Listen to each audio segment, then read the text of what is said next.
And we're back. I don't think I even introduced myself last time. I'm Ben Baker. Of course, have done a lot of videos for Central Coast Disc Golf, usually as an analyst. I'm more in the play-by-play role here, and I'm with Andy Wade, our tournament director and course designer at Bachelor. Yeah, we're back.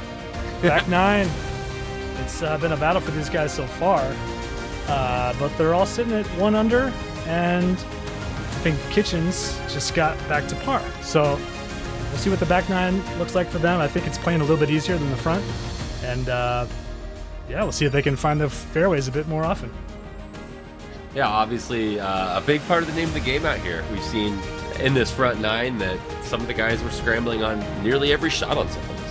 Yeah, boy, especially that par 5, hole 5 was really a struggle, but they're surviving. Scott and Jason both sitting at 1 down, and their card mates Daniel and Augie. Daniel's at even and Augie's at 1 down as well. So yeah, see what they got for the back 9. I gotta hand it to you. You did a great job of creating a layout that, as so many designers try to do, it makes it evens really a really solid score. Yeah, well, that's how it's always been out here. I started playing about 2020 or so, and yeah, you're just trying to survive and trying to end up with an even par score. But here we're in Birdie Alley, and these guys are not thinking par, they are thinking birdie. Daniel's coming off of a birdie on hole 9. Skip shot to the base of the hill. You can't see it from this angle, but there's a basket up on a bit of a hill there, which is kind of a tricky green. But finally some shorter holes after a bunch of par 4s and 5s. So let's see if Scott can put one at the base of the hill here.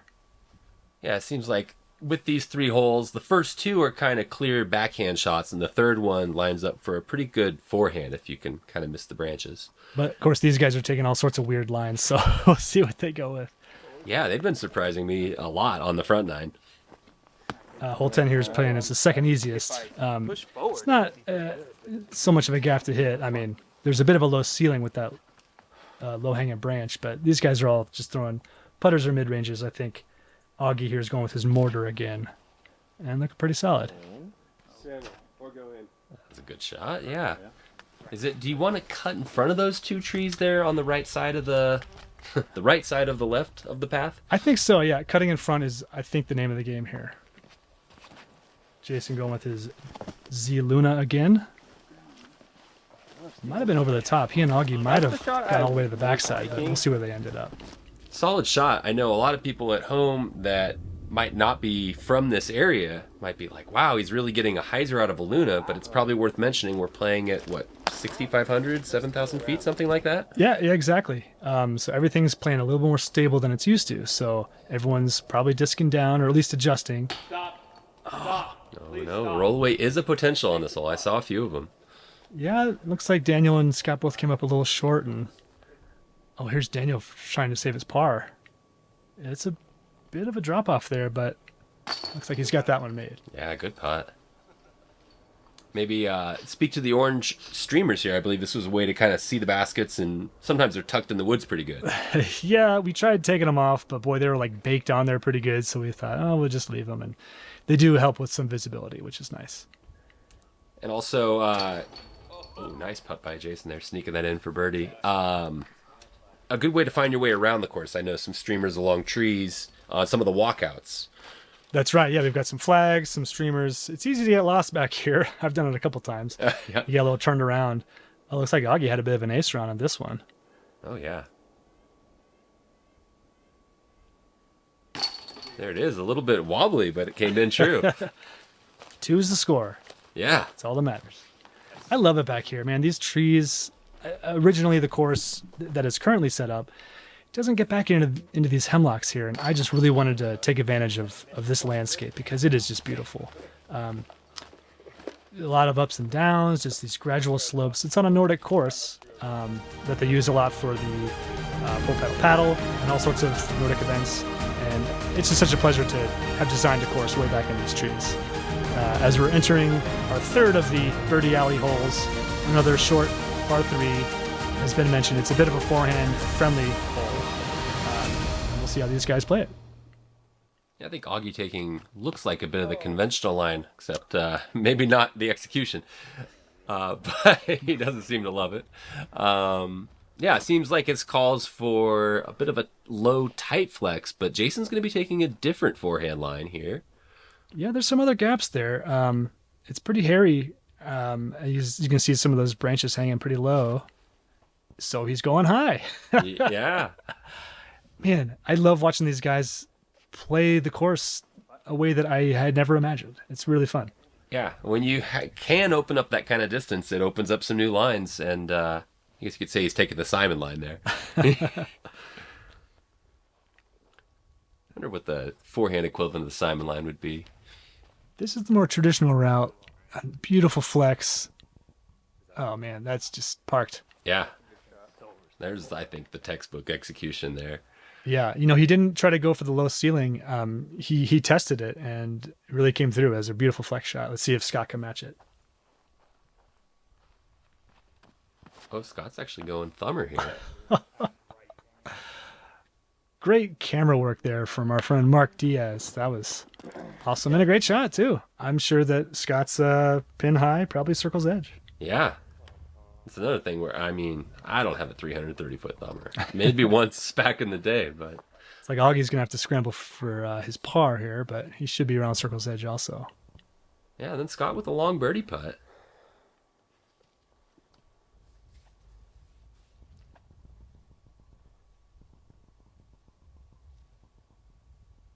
Probably, I would say, sitting just outside the circle is what it looks like.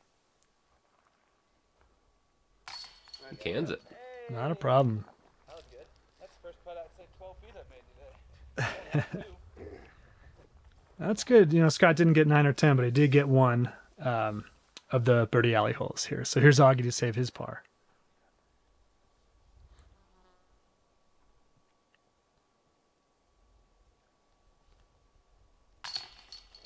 Good putt. Sneaking it in the left side.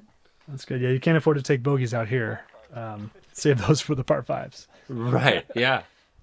Yeah. One thing that I think not just your design, but previous designs, it seems a little backwards for the, maybe typical golf mentality where you... Oh, no. Oh, that was a wicked spit out. Oh, no. Maybe clean up on the par fives in a golf setting. Whereas on Bachelor, it always seems like you got some really tough par threes. Sorry, got it backwards. Your par threes are maybe your chance to attack. That's what I was thinking, yes. These three especially. But holes 1 and 4 are definitely scoreable. Yeah. Nice putt there from Daniel. So, oh man.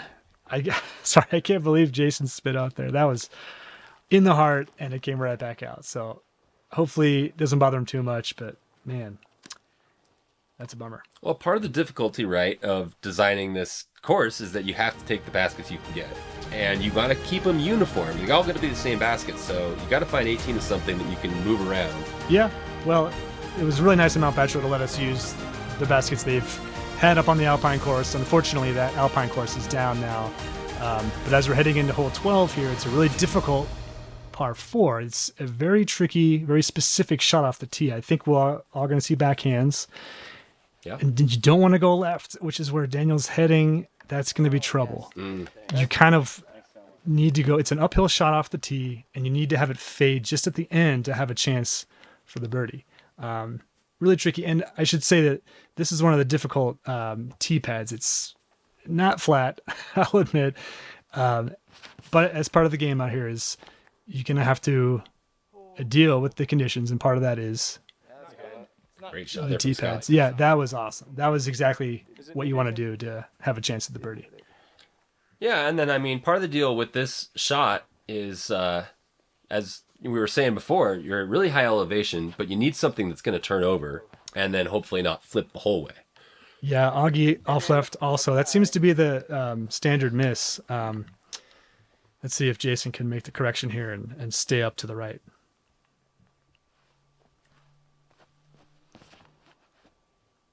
Looks like he can. But now does it fade?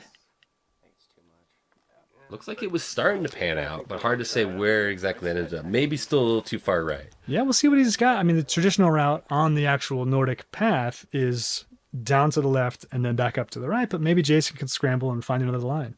These guys, Daniel and Augie, are going to have to be scrambling to save their pars here. Oh, yeah. Oh. Definitely worked through part of the fairway there at the start. He was able to reach out into it, but then looks like he might have found the left rough as you get around the corner there. Daniel looks like he's a little deeper on the left side. Yeah, Daniel coming off of a couple of birdies there on Birdie Alley. He got 9 and then 11. A couple of really good drives. Let's see if we can get a scramble on. Tricky footing. It's so hard to kind of keep the ship level on this course. Yeah. Oh, there we are. And maybe heading a little too far right again. It's hard to say once you get around that corner there. Well, these guys are using their spotters well. This is, there's lost discs all over the place. If you're not watching your teammates or your card mates' shots, you're going to be spending time out looking, and these guys are doing it the right way. Yeah, this was definitely a hole where I could see it being really hard to find your disc. So Scott's made it down to the base there, and he wants to be turning left. The basket's a bit up to the left, I believe, but we'll see where he ended up. Yeah, it seemed like a little bit too much fade. And then Jason, this was from his drive, so this ought to be his second. Wow, so he really penetrated Wow, through yeah. there. That was a fantastic drive, at least a fantastic result. Maybe fortunate to not have to purely pitch there, or just there's maybe a little more opening on that right side. Yeah, it could be. This would be Augie's third, right, I believe? Oh, Oh, no. he was trying to put that one in. Yeah. And then some crazy ground play. Like he hit a trampoline. Daniel did well to get out from his first position, and great upshot there. Yeah, parked. Of course, you never really know if you're parked on some of these greens. So here's Scott putting uphill for his birdie. Oh, jumper's a bit too high. So we got a little bit of wind picking up here. It's unusual out here in the Hemlock. Yeah. This is a bit of a miniature version of the green we'll see on 15, where it's very much at the apex of a hill. Oh, yeah. Yeah, we got some hills coming up. Yeah. Maybe a cross-country skiing course, but it doesn't mean it's totally flat. Jason with an awesome birdie there. I think he was one of only 5 birdies all weekend, so that was awesome. Wow. And shout out to Chris Garcia, our MP50 champion, who birdied it in his second round. Wow, that is great.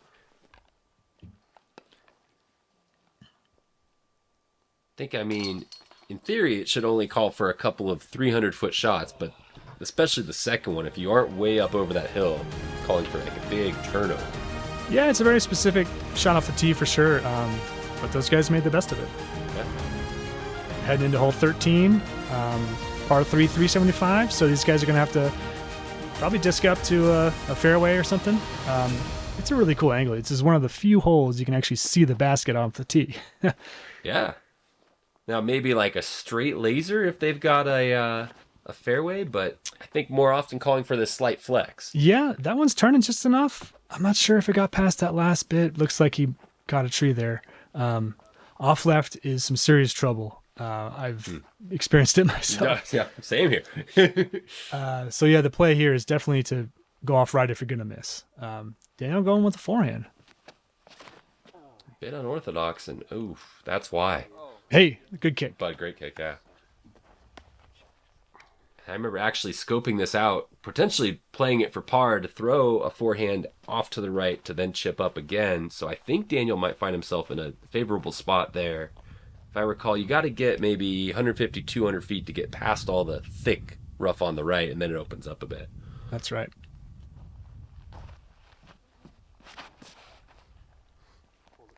That looks like it's got the turn. How about the air bounce and then just holding that slight ante? That's a pretty shot. I bet it got up into the circle there. That was great. Yeah. It was a headwind when I threw that. Yeah, I know.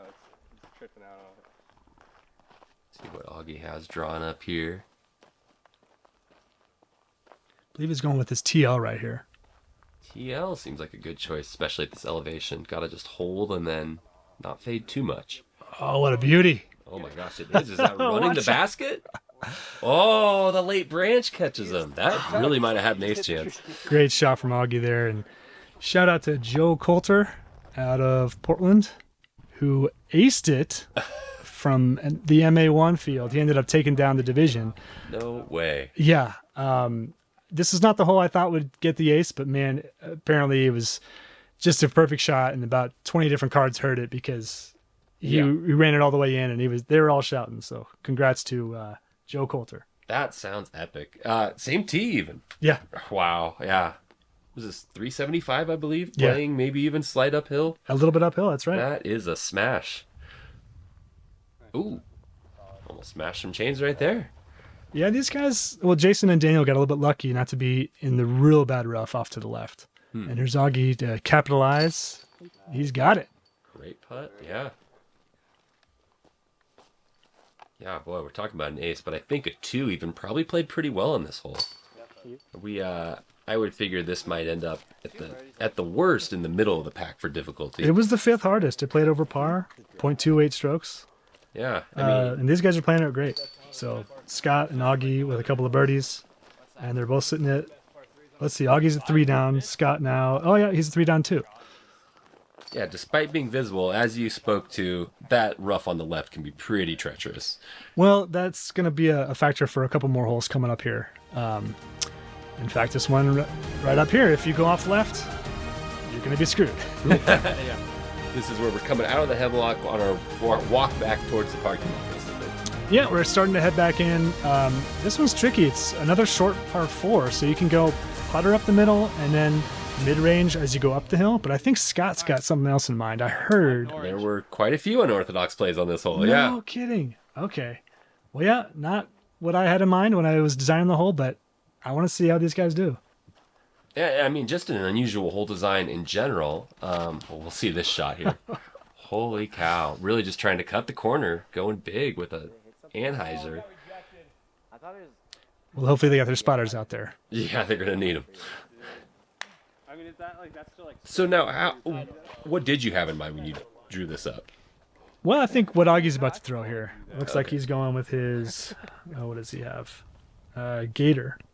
Okay, yeah. Something that goes straight for just a little bit and then cuts to the left. Yeah, you definitely have to manage your distance because if you throw too hard, That's what I'm saying. you throw too hard, you're going to be off to the right and you're not going to have a chance at the birdie. And of course, if you come up short left, you'll be in the trees also. So really just hitting that landing zone. It's like Daniel's going to be hitting that. It's not so much about left to right, it's about the distance. Right. Yeah. This is what I found. I brought out my rangefinder, and I think you just want to be between like 120 and maybe even less than 150 feet. Looks like Jason's going super slow putter. Yeah. Let's see what he's got. But I love it. It's kind of reverse engineering where, so many times we see a par 4 and it's about you smack a drive and then you leave yourself with a short but precise upshot required. And here, the short, precise shot is off the tee.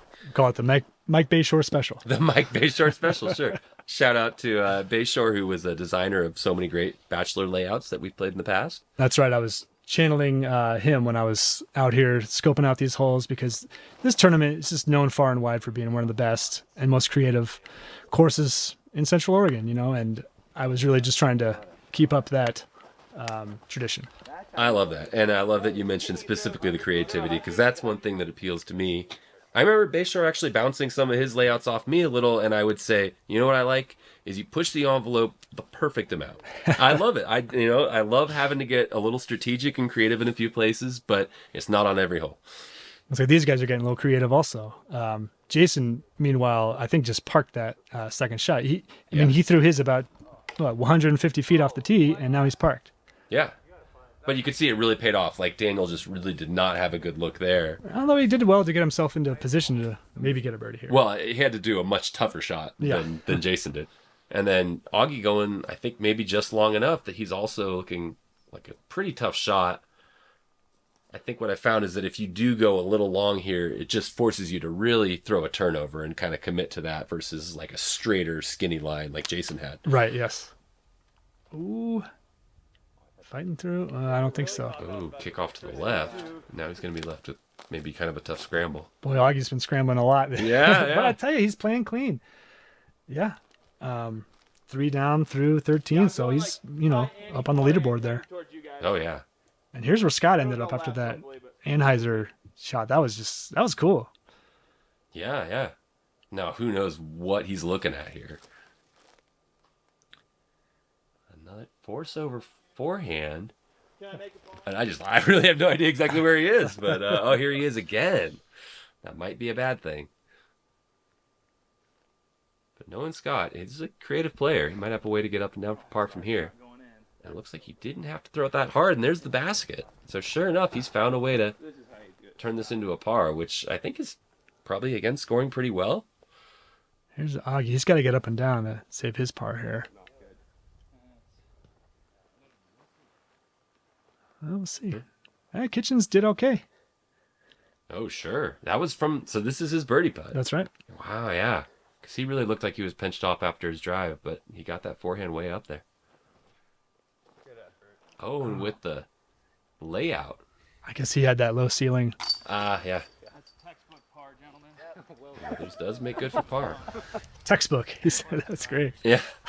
You're right. It's a weird text, but yeah. There's Augie to clean up his par. Well, hey, it's okay. You know, you get bitten out here, and you can't let it get to you. Yeah. It's like Jason's still clean. But Augie's back up to, you know, he's 2 under right now, but still got some scoring chances coming up. Great birdie there from Jason. That was textbook. Yeah. My that text. actually was. Your text. The way you wrote it.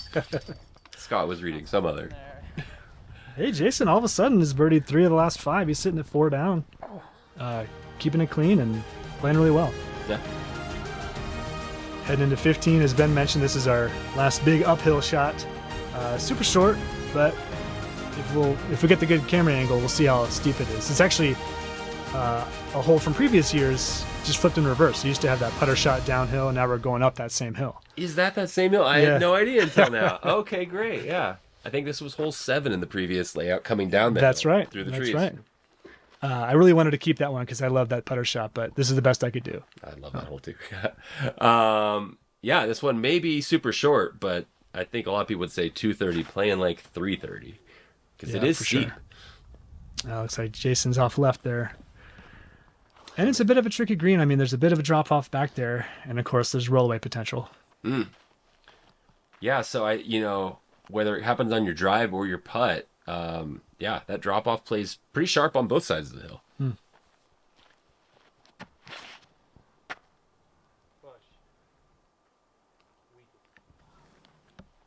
Yeah, that'll be Circle's edge. Yeah. I'm sure he wanted a bit more on that, but it looks like he had a game plan to just fire it into the base of that hill. Yeah, you really don't want to putt too much longer than that, given that drop off. Come on, dude. Wow, that thing's freaking Oh, I like the line, but just panning out a little early. Hey, yeah, Circle's edge again? I think so. Okay, yeah. little putting contest here. Mm-hmm. Augie's going with his Firebird. I'm surprised to see so many forehands here. I guess it's a bit of an opener line that way. Yeah.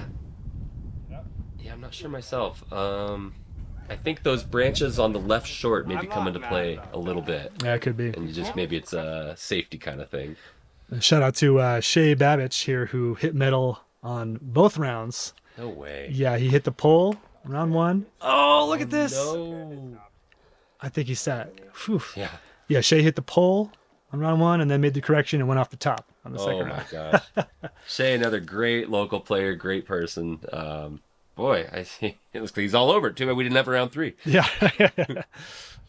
Let's see. These guys are maybe just outside. Let's see if they step. nice. Every last wobble. That's Nice in there. putt. Yeah, man. I tell you, Scott took a double bogey on hole 3, and since then he's collected 6 birdies in the next 9 holes or so. So he is really dialed in. Something about it. He always seems to play well here.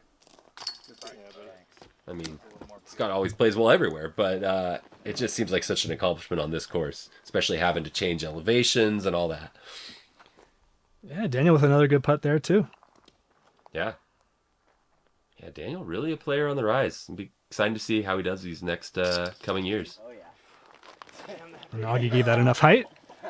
He's pumped. He's something. I think he's relieved. It kind of came in on Heiser a little high, but I mean, you want to putt high on an elevated basket like that. Boy, so Jason had a clang out there. Otherwise, we would have been looking at a star frame. But hey, he makes good on his par putt. Yeah. Yeah, it's great. 3 birdies there on hole 15, which was playing third easiest on the course. 2.72 on the round.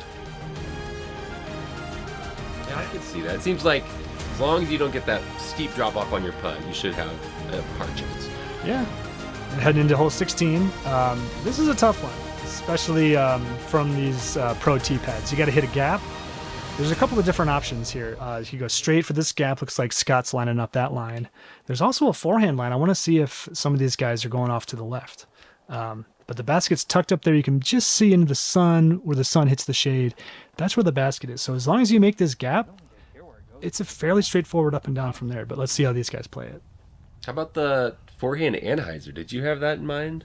I've never had that in mind. Okay, yeah, because I was doing that, and I saw a few other people try it as well, even those that you might not expect, where I saw a line similar to it's a pure park hole towards the back 9 there. I want to say it's like 14 or 15, just this steep.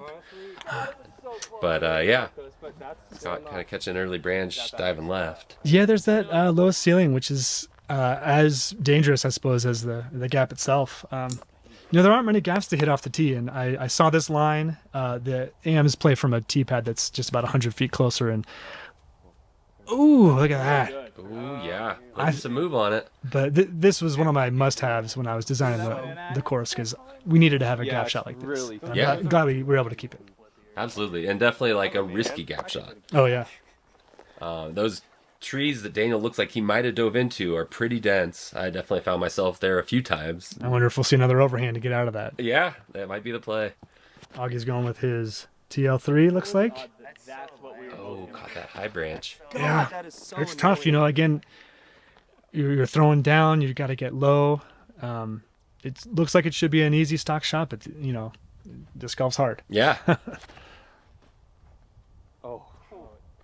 Oh, he just kisses that one branch, still moving. Sneaky. Oh no, that dove him right and then caught another tree. He's gonna have a tough scramble. Both Jason and Daniel off to the right there. I think they're just happy to have hit that gap. Yes, yeah. And Augie with a big forehand turnover. I love it. Can't tell exactly where it ended up, but it looked like he drew it up and executed it pretty well. Scott's got the rangefinder out here. Potentially thinking birdie? Hard to see exactly what kind of look he has from here. It's a tricky green. It's up on this road with a pretty steep drop off on the left and a big cliff on the right. So if he's attacking the green here, he's got to be pretty precise. I have to think he was pulling out his rangefinder for something else, maybe seeing what tree he needs to get around and, how fast of a disc to throw. This was playing as the 3rd hardest hole on the course for this round, at least. And I would think that getting a par would be just fine. Yeah, which I think that's actually seeing him just throw a big hyzer there. He's probably just trying to get to a landing zone. This is another backwards hole. We used to play that par 4 up the hill on the road, and this is playing it backwards. So I believe it would be hole 6. That's right. Yeah. Oh, Augie getting aggressive, but I think he missed his line there. He wanted to go to the left of that tree. So it's going to be a tough up and down. Yeah, he's going to need it. Yeah. Jason from that right side. Ooh, just a little off to the left, but I think he's going to have a decent look from there. Probably a reach out forehand. Yeah, so here's the traditional landing zone off the tee. These guys are here in 2. Yeah, right. But you can see that steep drop off on the left side of the road. Let's see if Scott can just dial in a nice park job here. Yeah, really, it is pretty steep from what I remember. If you're even a few feet off to the left, it's a really tough putt, if anything. Okay, he stayed up there. That ought to be fine. Yeah. Okay, let's see what's over here. I haven't been up here myself. I imagine it's not fun. No. Yeah, there's a lot of kind of like these small trees and some down trees even still around there. And some bugs. So, yeah, Daniel's got some elements to deal with here. But he's had plenty of practice with these overhand shots. So. Yeah, we've shown he's got a great ability to execute high-level overhands.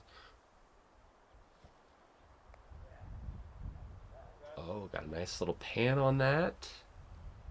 Yeah, 10 feet. And there it is, parked. Wow, great shot. Whatever works. And I have to say, it looks like he got quite a far bit way up there on the right side off the tee to make it so he had just kind of a chip overhand versus a big power shot. Yeah. Oh, look, here's Augie getting up and down. Oh, great. That'll be a bogey, but he'll be pleased with where he was. I mean, where he ended up after his fourth. And then, yeah, here's Jason from that left side. Sure enough with a reach out forehand, having to turn it over a little bit, but Oh, boy. oh, it looks so good. That still should be very makeable. Yeah.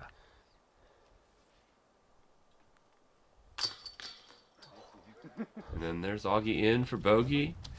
As you said, not terrible considering the rough he had found himself in. Yeah, that's right. Yeah, some big numbers on this hole for sure, but these guys are happy to walk away with their pars. And I think Kitchens has a birdie putt here. Oh, yeah, no kidding.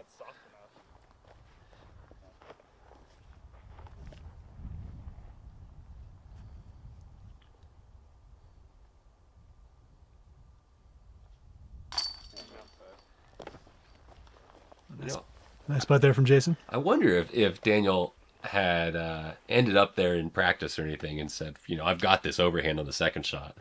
You know, we were actually able to get this course up about 3 weeks before the tournament. Yeah, traditionally, it's a one and done sort of thing where we set it up on Friday and you can play one practice round and then that's it. But because the course is now seasonally up at the Nordic Center, we were able to change the layout a few weeks in advance, so a lot of the local players did get a chance to play it multiple times. Heading into hole 17, a really difficult par 3 for these pros. Once again, there's danger off to the left, including lost discs and everything. So I imagine these guys are going with a flex backhand, but I guess you never know. Forehand line's there, but you got to be pretty precise, and you can't go too deep off on the left side. Yeah, I know. I personally threw a forehand just to try to play for par. I'd be a little surprised if Daniel or anybody's able to reach it with a forehand. That's fine. Such a sharp angle it calls for here. But I love it. I mean, that backhand line is there for those big arms. I think you kind of want to go over that branch on the left side that's hanging out. In theory. It's really kind of necessary to give it enough height to get far enough right. Sick So shot, that's dude. probably not what he was going for. Oh, no.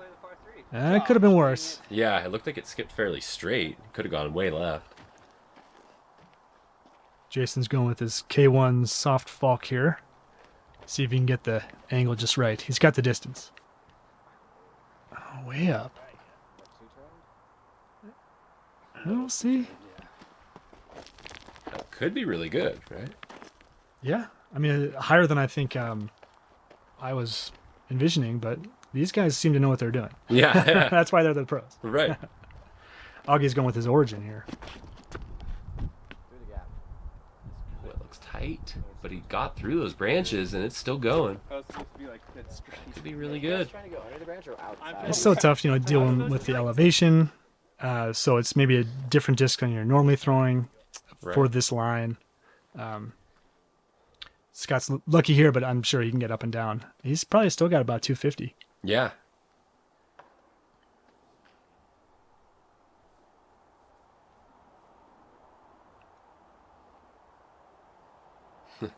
Scott's sitting on 149 career wins going into this tournament, and he's won 6 straight battles at Bachelor, so he's got some big milestones ahead of him. Wow. Yeah, that is amazing. Yeah, and sure enough, great upshot there. He should be able to make good on par. There's Jason from the right side. Looks like he did turn over a little too much.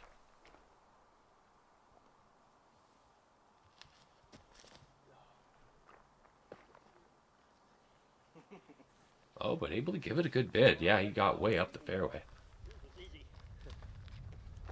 Oh, shout out to our spotter Scott up there. a friend of mine from the Ultimate community coming out and supporting us disc golfers. It's pretty awesome to see. Awesome, yeah. Yeah. A nice layup there. Was that Kitchens? Must Oh, have no, been, that was Augie. Augie, yeah. Yeah. Wow, he was way up there. Yeah, so good distance from those guys. Just a bit off to the right. So we're going to have some par putts coming up here. How about this? How many times was this hole birdie? Just once. Once. Yeah, on this round anyway. Josh Gibbons. I'm not sure if he threw it in or what, but yeah, it was a really tough hole. Yeah. Played as, middle of the pack. I guess it was mostly parred, but 3.16 average. Sure. Shea and Scott got on round 2, so. Very nice. Just wanted to play a 260-foot forehand up the hill. Yeah. And yeah, I'll clean up here. Moving into 18. Not a bad thing to start thinking about 18 already, as these guys probably are. You can just see the slope of Mount Bachelor off to the left there, and this is just a beautiful finishing hole. As you'll see, once after these first tee shots, you'll be walking up, looking up at the Nordic Center building, and you got the mountain in the background. It's just a beautiful place to play disc golf, and a tricky hole to end with here. You got a lot of OB near the basket, and I'm not sure if these guys are thinking eagle, but let's see how far up they get. I have to agree, it's awesome that you incorporated the view of Bachelor into it. This has always been a thing in the past where losing that Alpine course, I think a lot of people were of the opinion that maybe the layout left a little to be desired, but it had the awesome views, whereas the Nordic had a great layout, but kind of lacked some of the views. Yeah, we got that was a good view of Kitchenson's monster forehand. Absolutely, that was that was sick, yeah. And then what the viewers won't see is this: we had this great walkout between holes 16 and 17 that left you views of several of the great mountains in Central Oregon. Yeah, and you can actually see them. Not too much smoke this weekend, which was awesome. And yeah, it's just beautiful to be up here, whether you're heading up to a lake or playing this new disc golf course here that's here all summer. I would definitely encourage anybody to come check this out. It's great that this Nordic layout is now there for the public. That's right. Jason's going Fusion Raider here with a forehand line. This is surprising to me, but I guess when you got both sides, yeah, it might be a more open angle. And to see, I think the first 3 all went with that. Augie's going to go with the big, I think maybe like a straight hyzer. Yeah, he's throwing his strike here, so he's flipping it up. Yeah. That's better. Can I get left? See, that's the danger with the backhand, right? Yes. You got to just stay off those trees. Yeah. Hey, 4 really good tee shots there. Yeah. Oh, looks like Jason got off a bit left here. Ah, dang. So he's just going to pitch out. Might just be playing for par here. Yeah. Well, who knows? Maybe uncorks a big forehand if he has a window. Oh, wow. He got that out there a bit, but maybe a little high. There's that mountain. Boy. Oh, yeah. You know, one of the reasons they took down the Alpine course is they've been having a ton of mountain bikers up there and expanding new courses for that. So, and the zip line.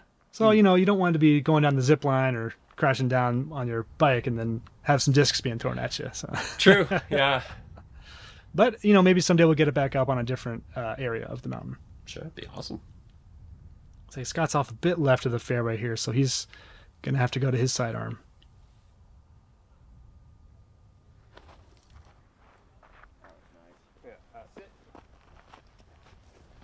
He also was able to put a nice flex on it and look at that thing go.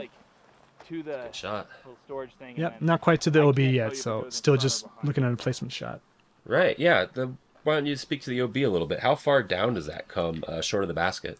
Yeah, there's kind of this ravine. You can see this one lone pine tree out there to the right. I think most players are using that as like a target, but the ravine is at the base of that tree all the way down to where you see those rocks are. Out of my hand. Everything path and left is OB, right? Yeah, the road and left is OB, and then that ravine is OB. So you can play off to the right here, and Daniel might find himself going up that way just to stay safe. Okay. Man, what a monster drive. That was awesome. Oh, wow, that's his drive. Jeez. Oh, he's going left. Okay. And that should still be short of the OB, I believe.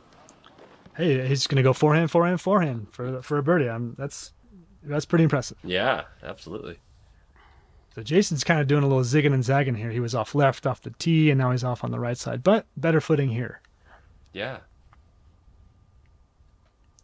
Does he have the distance? He's probably 400 out. And should he even really attack the island from here? He's going for it.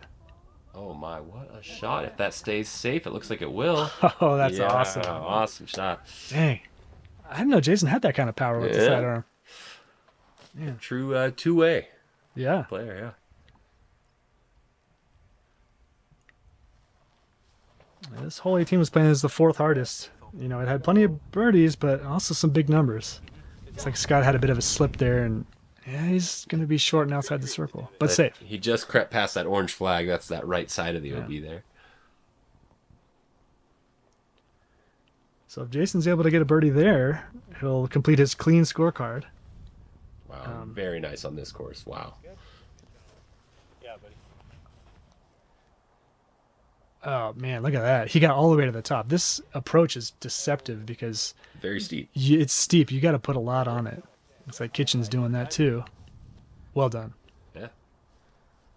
I believe that's even Matthew Goodman Gray, who you shouted out in the first video up there on the balcony. I believe that's me too. Is that you in the purple? Okay, Yeah. yeah, I wasn't sure. But you ought to recognize yourself. Yeah, round two, we had a bunch of folks watching from that viewing deck. Boy, what a beautiful shot that is.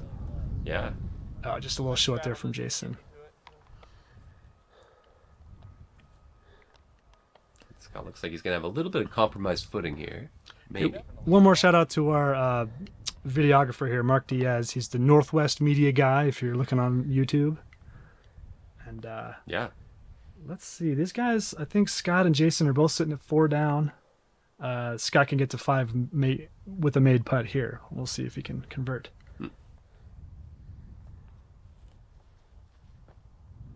Also, one of the windier parts of the course is we're starting to get back into the open. Oh, flashing chains. So he and Jason will both end up taking pars. This is Augie for his birdie. Oof. Looked like he had some tailwind going, judging by the streamers, which never truly do justice to the wind. And then, That's frustrating, but I tell you, Augie had a great round. He had a couple bogeys there, but 4 birdies also, so he's sitting at 2 down. oh yeah, most certainly. Augie, another great young player on the rise. Be nice to see all these tournaments he's able to hit in the coming years. That's a great birdie from Daniel. Man, I mean, 3 monster forehands and in the circle, that's easy. Makes it look really easy. Yeah, which it's not. No. Definitely not. So, hey, Daniel gets to 4 down with his birdie there. So he ties Scott and Jason at 4 down. And looks like for the lead card tomorrow, we'll have Trevor Snyder with a 3 down, booting Augie off the feature card. So, Ooh. really tight race. I tell you, this first round was quite a doozy. I think these players are excited to have another crack at the course. Yeah. And I mean, gotta hand it to you as a designer. Here we get to see the leaderboard a little bit. Those are not super low scores. No, I think, like I said, my goal was to make even par feel pretty good. And I bet these guys are all feeling pretty good about how they played. And yeah, I think round 2 we'll see some better scores. But who from that top 5 are going to pull away? I guess we'll find out. A few more locals there cracking the top 10. We saw Eric Henderson, Spencer DuBois, and of course the aforementioned Shea Babbage all making that top 10 after the first round. And let's hope they all finish strong. Yeah, we'll see you guys on round 2 coverage. Thanks for watching.